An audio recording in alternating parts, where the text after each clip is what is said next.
Peace. It's Bronzebird here with another video. Before I begin, like and subscribe. Thank you.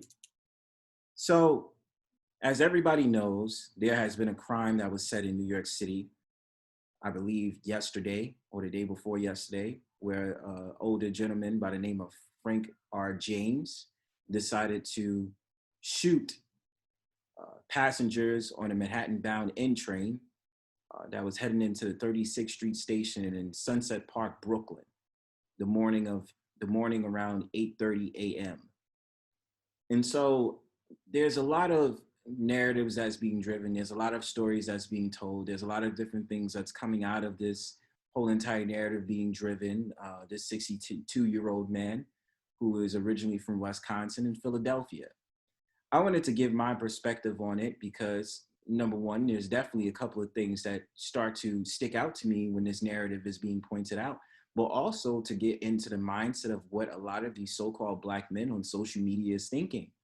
This is not the first time I've been hearing these stories, especially with these so-called truthers that go online and feel it's their business to go ahead and talk about famous events such as 9/11 and the Iraqi war and things like that, or even what's going on in Ukraine. But it's very important to understand the distinction about things that's going on in this world, especially with the disgruntled so-called Black man. Many more components besides the story that I would like to bring to the light. And it actually made me think about a similar story that happened way back about 31 years ago. A brother that I'm going to touch on later in this YouTube video today, where I'm going to be touching upon someone like Colin Ferguson, who was responsible for the Long Island Railroad Massacre on December 7th, 1993. But to each his own. I wanted to get to the whole entire narrative that's being pushed, and certain people are talking about how someone like Frank R. James, he was the prophet. He was a prophet of truth. The YouTube channel he had that just got wiped clean, of course, because a lot of people was going to try to find it, and YouTube is definitely going to cut it for what it is. But I wanted to bring to your attention today this individual in question, this older brother, like I said, 62 years old. He decided to throw a grenade in the subway train and shoot up people. Luckily, no one perished from the incident. People got injured, however. But to my odds, in which I'm gonna, dedicate my time into explaining a little bit later, there's certain things within the story that sticks out to me that does not make sense. And I'm talking from a regular, surface level of information. Now, to those who may know, those who may not know, I am very familiar with that station, 36th Street in Sunset Park, Brooklyn. That station is heavily guarded with police officers, and it's heavily guarded with cameras. Because even when you get into the turnstile, once you come out the turnstile into the mezzanine, you can see a camera directly above your head before you go downstairs to the platform. So there's a lot of components to the story in which I have to really investigate beyond this for my own interest. But I wanted to give this video to you guys today to have a conversation about this and a couple of other things that really spoke to me when I meditated on doing this video today. So I'm going to show you the video they have. Shout outs to Rolling Stone. Peep. Fair use.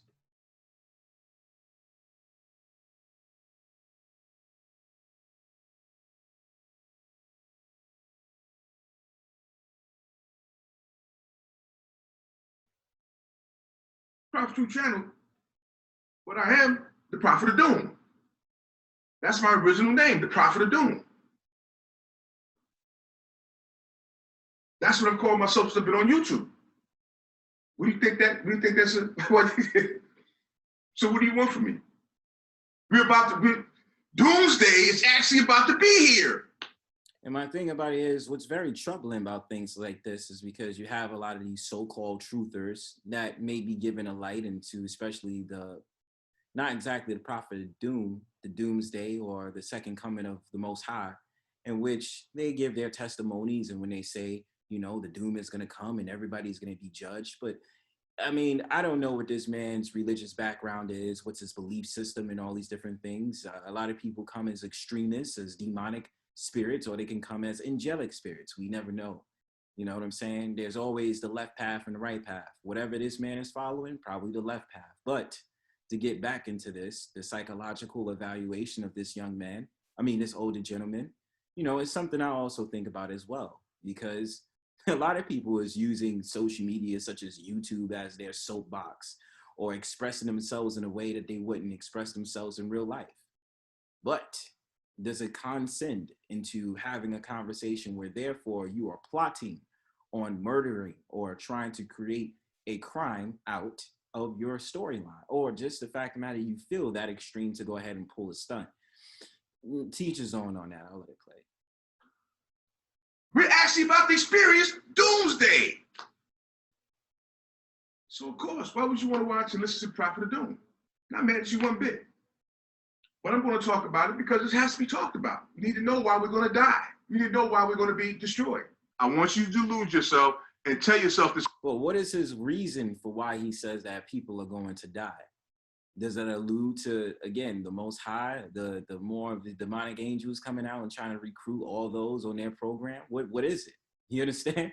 And ironic, look at this man's shirt. Everything starts to make sense. And if you guys follow the color code, you can understand that this guy is probably within some type of craft or something like that. Look at his shirt. There's the skull, there's the regular skull in black, and there's a skull in white. And then he has a black hat with a white trimming, with a white brim. Sorry. A lot of this I pay attention to. And it's been egged on by obviously other content creators, but just from my own recollection and my own reasoning, a lot of this is coded. You know what I mean? A lot of this is just coded imagery. It gives away to something. And even he predicted that he might go out and do something, but I can't find that video because, of course, it's been wiped clean. Continue. Punk ass bullshit about that could never happen here. That could never happen here. Those are famous last words. That could never happen here. Yes, it could, and it will. And if they tried to exterminate us, I would not be mad at them one bit, because and that's the you are, refuses to understand that you have a serious problem that you have not dealt with since they so-called set you free, and they didn't set you free, they turned you loose. And the narrative is always going to be driven, especially with an extremist so-called black man, where he gets very disappointed in so-called black people, especially so-called black men, for quote unquote not doing what they have to do and not focusing on the things at hand, especially with the plans of the upper echelons of society and what they're planning for everyone, that is, but especially because they want to quote unquote get rid of the so-called black man. A lot of components, like I said before. You cannot set free a domesticated animal. You can only turn it loose. And that's what was done to you. And your refusal to understand that means the death of your children, means their early exit off this planet. Shout outs to New York Post.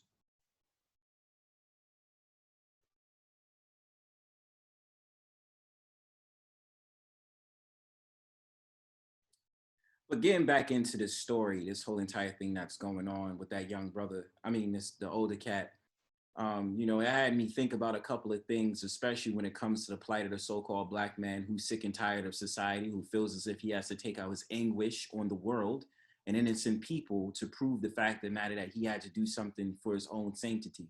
There's a lot again that goes into this, but I just want to share my thoughts and process on this. This is something else I want to share with you guys. Peep this.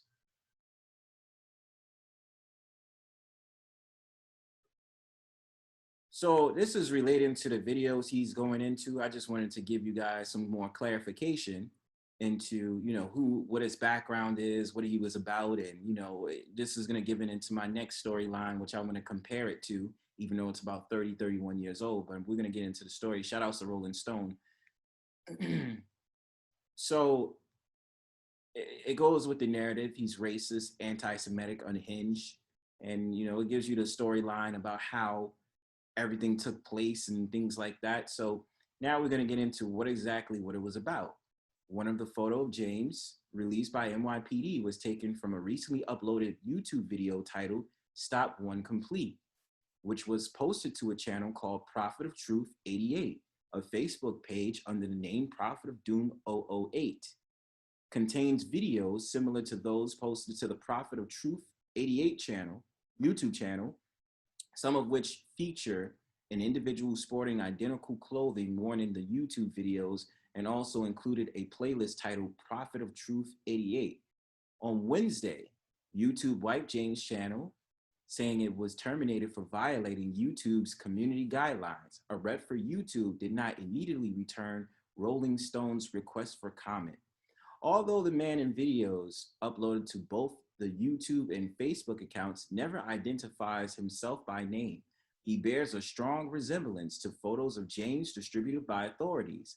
In a news conference Tuesday, NYPD Commissioner Keechant Sewell stated Mayor Adams' security detail has been bolstered in light of the videos, the New York Times reported, thus indirectly confirming the link between James and the disturbing social media post.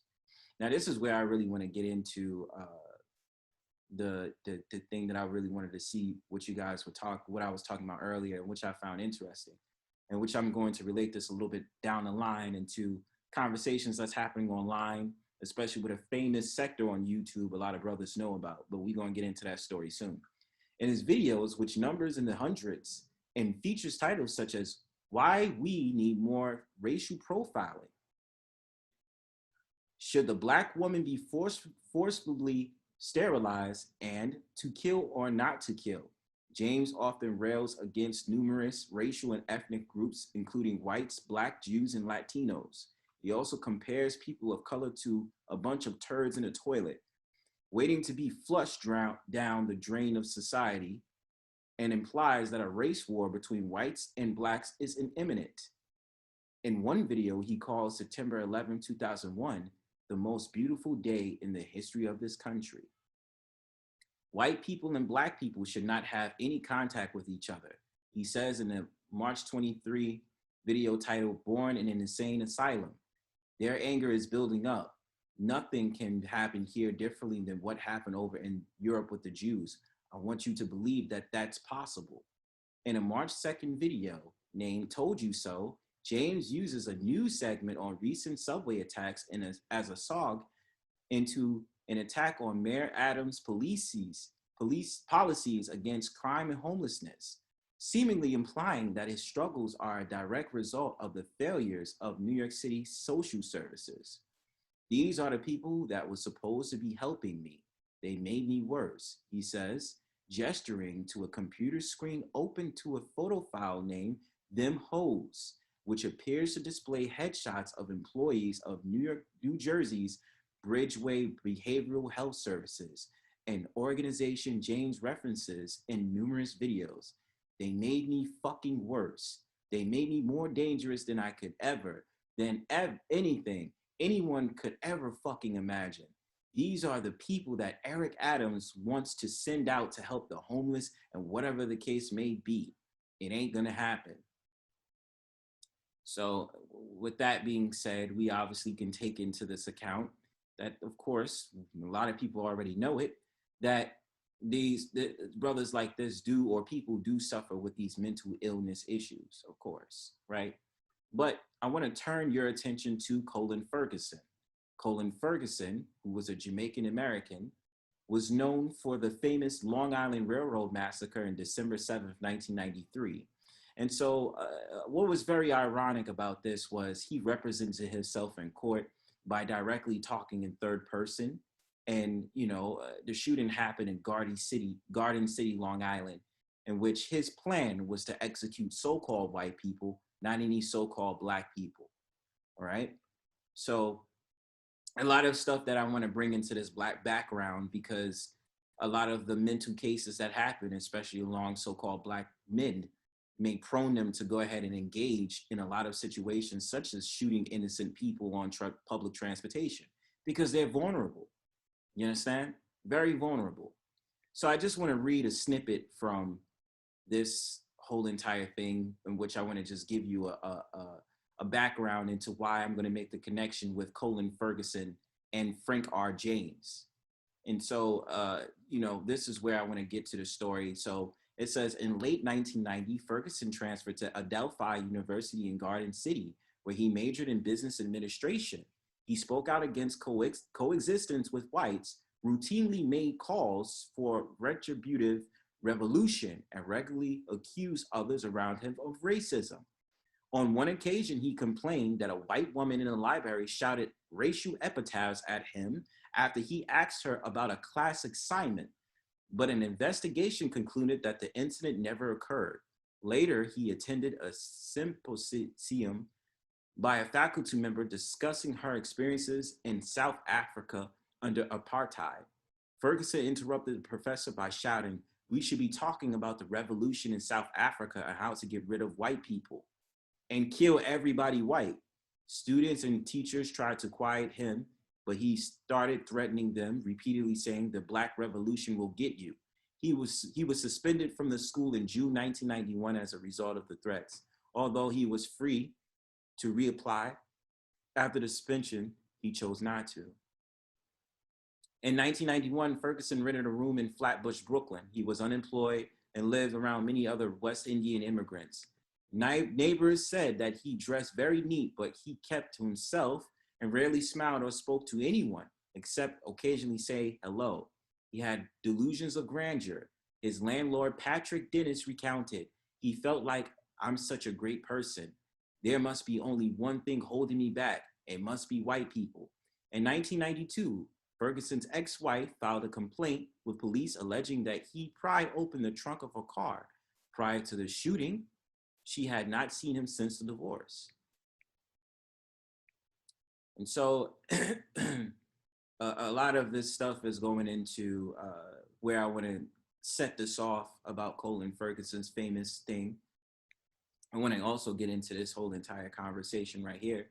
In April 1993, Ferguson moved to California in search of new career opportunities. He unsuccessfully applied for several jobs, including at a car wash where the manager laughed at him. Ferguson purchased a Ruger P89 9 by 19 millimeter pistol at a Turner's Outdoorsman in Long Beach for $400 after waiting the 15-day period required under California's gun laws. He presented himself as a California resident by providing a driver's license that he received 2 months earlier, which had an address of the Long Beach motel he stayed at. He had been robbed by two men, so he started carrying the gun with him in a paper bag. Ferguson moved back to New York in May 1993 because, as he told a friend, he did not like competing with immigrants and Hispanics for jobs.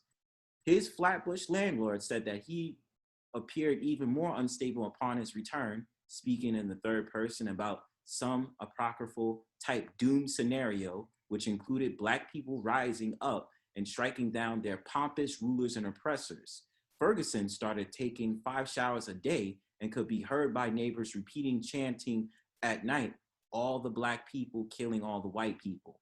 His landlord became increasingly concerned about Ferguson's obsession with racism and apparent growing mental instability and asked him to move out by the end of the month.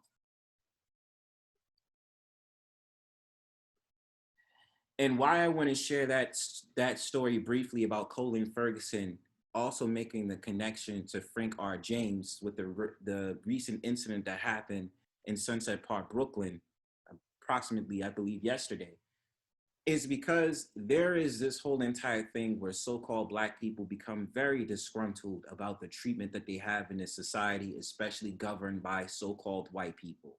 Not understanding this whole entire pro-Black, this wokey woke rabbit hole, and this disgruntledness of not having proper opportunities, whether it be jobs or getting along with people of other nations, may instill some type of anger and some type of treatment where they have to go off the deep end and feel it's their job to take their anger out on people there is, especially if you're not mentally stable.